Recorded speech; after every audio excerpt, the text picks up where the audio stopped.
CTS directly connects with other services on Huawei Cloud and records operations performed on cloud resources in real time.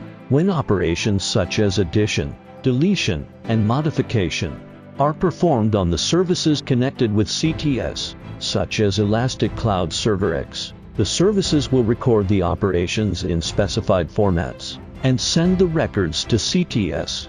Operation records in the last 7 days are displayed on the CTS console. If log transfer to OBS has been enabled, operation records are periodically delivered to the OBS bucket that you have specified for long-term storage. You can query operation records of the last 7 days on the trace list page by time and other filters.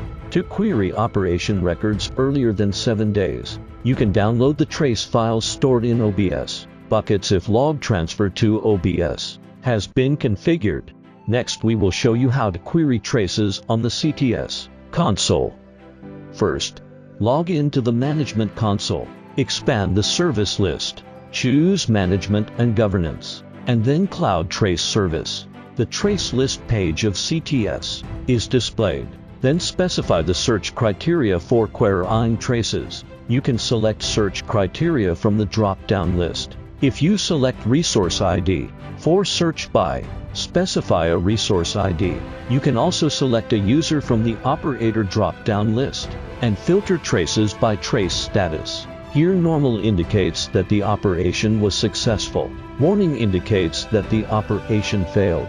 Incident indicates that the operation caused a serious consequence. For example, a node fault or service interruption. Let's say you want to query traces of all users in the last week.